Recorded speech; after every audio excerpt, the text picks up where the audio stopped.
Dwi'n hynod o ddiolchgar i'r esgob am fy ngwahodd i rannu gyda chi yn ystod tymor y Grawys hon.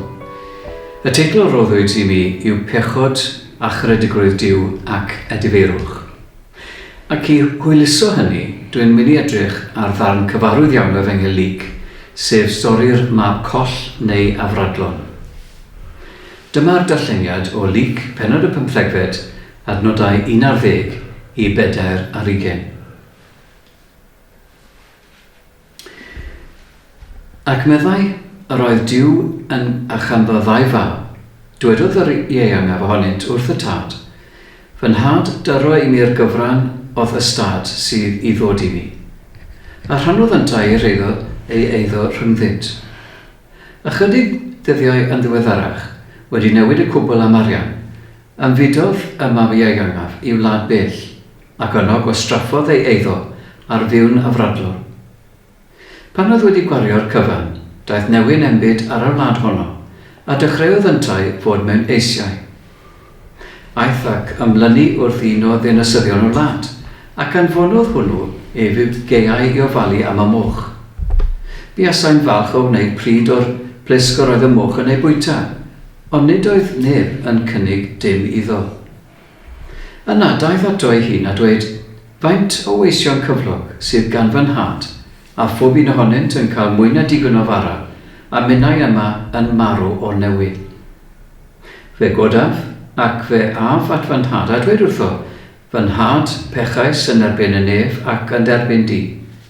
Nid wyf mwyach yn heiddi'n fy ngalw yn fab i ti. Cymer fi fel unodd weision cyflog. Yna cododd a mynd at ei dad. A phan oedd eto ymhell i ffwrdd, gwelodd ei dad ef. Dostyriodd wrtho, rhedodd ato, a rhoes ei freichau am ei wddf a'i gusanu. Ac meddai y fab wrtho, fy nhad pechais yn erbyn y nef ac yn derbyn di, nid wyf mwyach yn heiddwi fy ngalw yn fab i ti. Ond meddai y dad wrth ei weision, brysiwch, dewch a gwisg allan, yr orau a'i gosod amdano. Rhowch fodrwy ar ei fus a sandalau am ei droed. Dewch ar llo sydd wedi ei besgu, a lladdwch ef.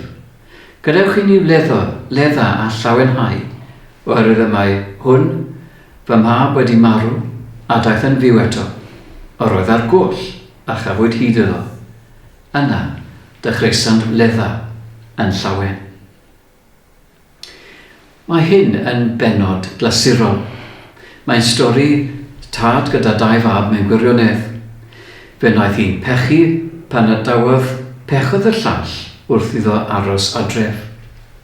Rydyn ni'n mynd i edrych ar y cyntaf o'r ddau fab i'n cynorthwyo ar ein taith yn ystod y Grawys. Ac felly, rydyn ni'n dod at y mab ieuangaf yn adnodau 11 a 12. O'r dyn a chanddo ddau fab, dywedodd yr ieuangaf wrth ei dad, fy nhad, dyro i mi'r gyfran o ystad sydd i ddod i mi, a rhannodd yntau ei iddo rhyngddynt. Gan gymryd yr arian, mae'n gadael ei gartref ac yn teithio i le mae'r Beibl yn ein alw'n wlad bell. Yma mae'n gwario'r pob cinog sydd ganddo ar fywyd afreolus.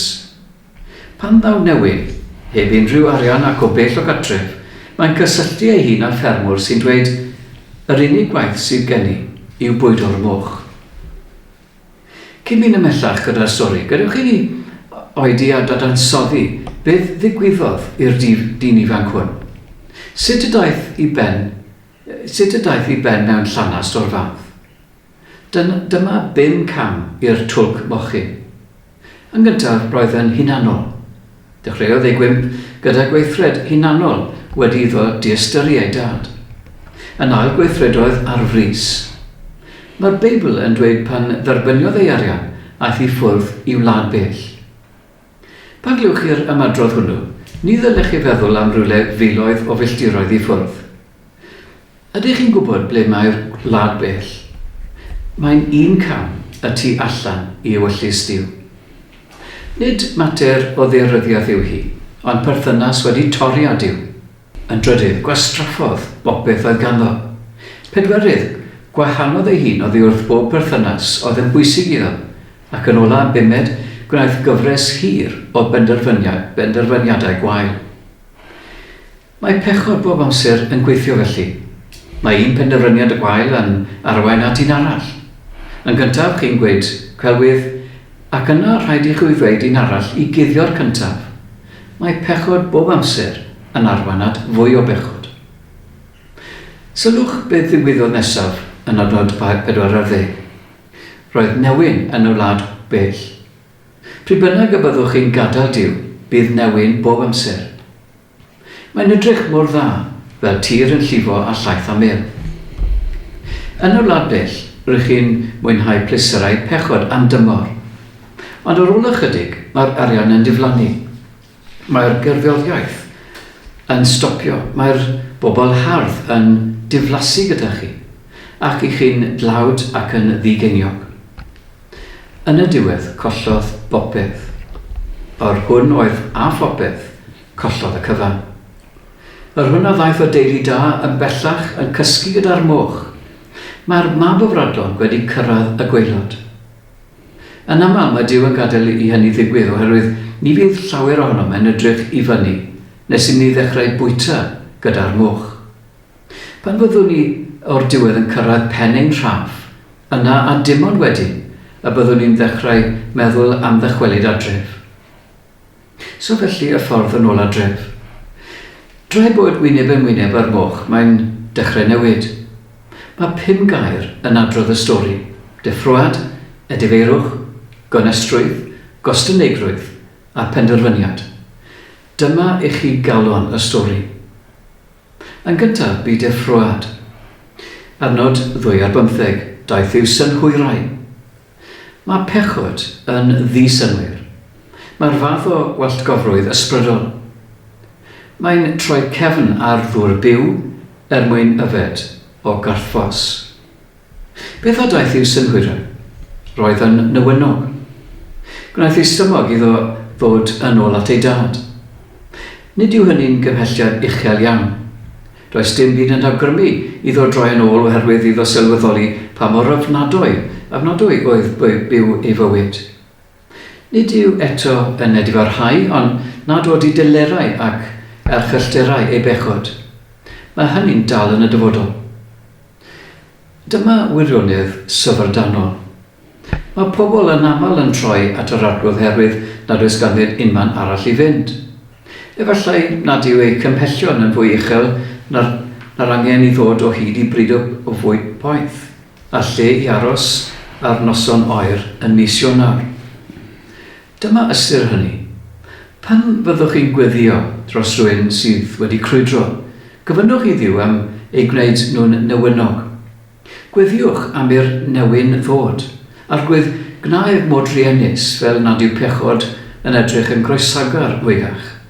A'r gwydd gnau hi'n llwglyd am y cariad yr eferau ei adnabod. Yn ail oedd edifeirwch. Fan yma, rydyn ni'n dod ar air allweddol yn Nhymr y Grawys. Dywedodd wrtho hi yn adnod 19, a fy nôl at fy nhad. Edifeirwch yw'r hwn sy'n digwydd pan fyddwch chi wedi bod yn mynd i cyfeiriad anghywir.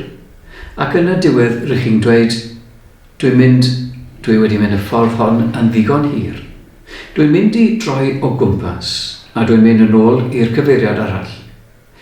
Edifeirwch yw newid meddwl sy'n arwain at newid bywyd. Os oedd y cam cyntaf yn ôl adref yn deillio angen personol, mae bellach yn dechrau ymdopi a graidd y broblem. Mae'n sylweddoli nad bwyd yw ei angen sylfaenol, ond perthynas wedi hadfer ei dad. Mae'n newynog heno oherwydd misodd lawer yn ôl, aeth yn trachwantus a gadwodd y cartref. Mae'n cysgu gyda'r moch oherwydd yn ei fachder, mynodd ei ffordd ei hun. Mae'n byw ar ei ben ei hun oherwydd dwysodd fynd ei ffordd ei hun.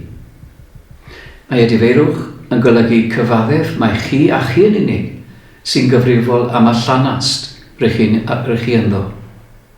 Ni allwch fynd yn ôl adref nes i chi gyfaddef mae chi oedd yr un adawedd yn y lle cyntaf. A'r trydydd gair yw gonestrwydd. Sylwch ar yr hyn y mae'n ei ddweud yn adnod 19. Fe godaf ac fe af yn ôl at fy nhad, a dweud wrtho, fy nhad pechais yn erbyn y nef ac yn erbyn di. Byddwch yn gwybod bod eich bod o ddifrif am newid eich bywyd pan fyddwch yn rhoi'r gorau i wneud esgusodion am eich ymddygiad. Gallai fod wedi dod o hyd i fil o esgusodion, ond naeth e ddim. Dwedodd yn syml, dwi wedi pechu. Roedd y geiriau hyn yn nodi dechrau bywyd newydd i'r dyn ifanc hwn. Pan fyddwch chi'n rhoi'r gorau i wneud esgusodion am eich gwendidau, nid ydych chi ymhell o fywyd newydd. Yn bedwerydd, roedd gostyneigrwydd. Tra i fod o hyd yn y twlc moch, mae'n ymarfer yn feddyliol ar hyn y bydd yn ei ddweud wrth ei dad. Nid wyf mwyach yn heiddi fy ngalw'n fab i ti, cymer fi fel un o'i weision cyflog. Dyna beth i chi'n alw'n ddatganiad aruthrol. Daeth yn ôl adref heb unrhyw rhag amodau. Ni ddwedodd dad cyn i fi ddod yn ôl, mae'n rhaid i ni daro bargen. Ni fyddai hynny'n edifeirwch gwirioneddol. Nid yw edifeirwch gwirioneddol byth yn ceisio gwneud bargenion a diw. Ac yn bumed, roedd penderfyniad, adnod 20, yna cododd a mynd at ei dad. Mae'n hawdd iawn barnu'r mab afradlol, ond pan ddaeth yr amser i symud, fe symudodd. Mae cymaint o bobl yn dweud, rhowch amser i mi feddwl amdano. Nid ydyn nhw. Ni wnaeth oedi ond yn syml dechreuodd ar y daith adref. Ac rydyn ni'n dod at croeso'r tad. Wrth iddo symud ar hyd y ffordd, aeth ychydig o gwestiynau trwy ei feddwl. Beth mae fy nhad yn mynd i'w ddweud? A fydd yn fy nghymryd yn ôl? Gyda'i ben i lawr, cerddodd ar hyd y ffordd hwnnw, wedi ei gywilyddio a'i waradwyddo. Yn sicr, roedd sail dda i'w ofnau. Dyn ni ddim yn aml yn meddwl am boen y tad wrth i ni ddarllen y stori hwn. Ond ni allai fod wedi bod yn hawdd iddo. Yn gyntaf oll, collodd bran o'r ffortiwn ei fod wedi gweithio mor galed i gasglu. Yn air, collodd ei enw da yn y gymuned. Pan fydd mab yn gadael cartref mewn dicter o'r fath, does dim ffordd o'i gadw'n gyfrinach. Ond y boen fwyaf a ddioddef oedd y ffaith ei fod wedi colli ei fab. Ar ôl yr holl flynyddoedd hyn, ar ôl yr holl weddiau hynny, ar ôl ei ddal yn ei fericiau, ar ôl ei ddysgu sut i hela a physgota, ar ôl tywallt foroedd o gariad anro, yn sydyn mae'r freuddwyd yn cael ei chwalu, ac mae'r tad ar ôl gyda thwll enfawr yn ei galon. Ni all unrhyw eiriau fynegu'r boen, y tristwch a golled, a mae'r tad yn ei theimlo. Mae ei fab wedi gadael cartref, ac ni all neb ei gysuro. Ar ôl dweud hynny, allai unrhyw un feio'r tad, pe bain gwrthod cymryd ei fab yn ôl.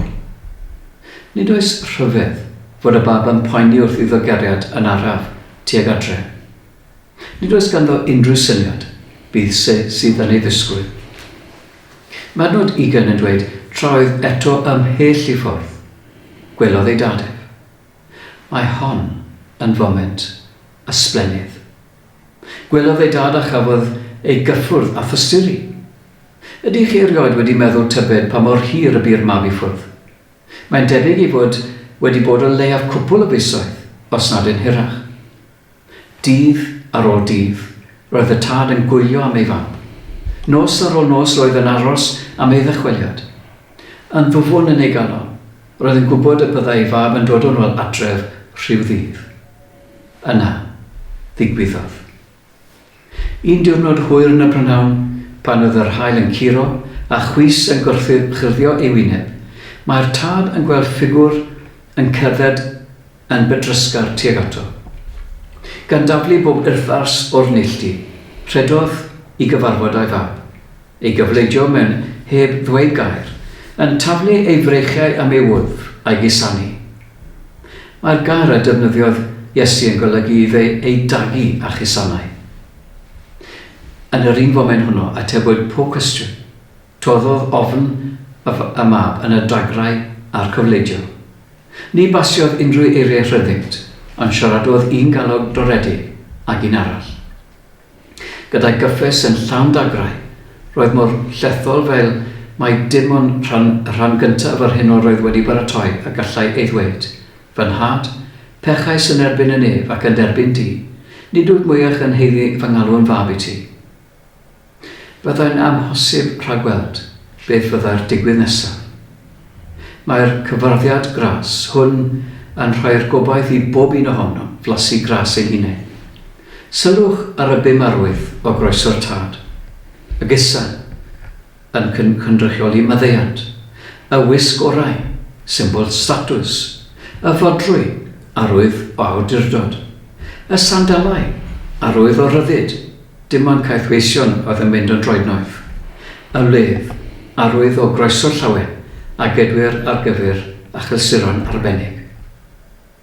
Mae adnod 40 yn dod â'r rhan gyntaf y stori i ben gyda'r geiriau rhyfeddol hwn yn llawn gobaith. Yna, dechreusan ledda'n llawen. Ar orchymyn y tad, mae parti yn dechrau sy'n para moriau. Mae Iesu'n pwysleisio pan geir y rhan colledig. Mae'r nefoedd yn cynnal dathliad mawr. Pryd bynnag y bydd person coll yn edifarhau, pryd bynnag y caiff ei ogrwydd ei gesanu i ffwrdd gan ras diw, mae'r anghenion yn taflu parti. Gwelwn yma caredigrwydd llethol diw a maddau pechod, yn maddau pechod y pechadur edifar, gyda gras diw yn arwain at fyddean pechod ac addewid bywyd rhagwyddol. Wrth i mi orffen, gadewch i mi ofyn cwestiwn i chi, y tymor Grawys hwn. Ble rydych chi heddiw? Oes angen i chi droi a dychwelyd adref? Mae gan y tad ddigon o ras i chi. Mae'n croesawu pechaduriad druenus. Mae'n chwilio am feibion a merched afradlon. Gadewch i ni gloi mewn gweddi. Dad Tregarog, rydyn ni'n dod ger dyfron yn ymwybodol o'n pechodau, ein gwedidau a'n diffygion. Eto, rydyn ni'n gwybod y gall dy garedigrwydd ein harwain i edifeirwch. Argwydd golch ni'n drylwr o'n hanwiredd a glanhanu o'n pechodau. Crea ynom galonau lan o ddiw ac adnewydda ysbryd newydd yno. Iesu, ni wnaethos dein trin fel y mae'n pechodau yn ein heiddi. Diolch i ti am dy aber perffaith a dregaredd fydd derbyn. Ysbryd lan, crefhanu i droi oddi wrth dywyllwch ein pechodau a thuag at doleini rhyfeddol. Yn y tymor Grawys hwn, arwain ein camau fel y gallwn gerdded mewn ufuddod a rhannu dy gariad ag eraill. Amen.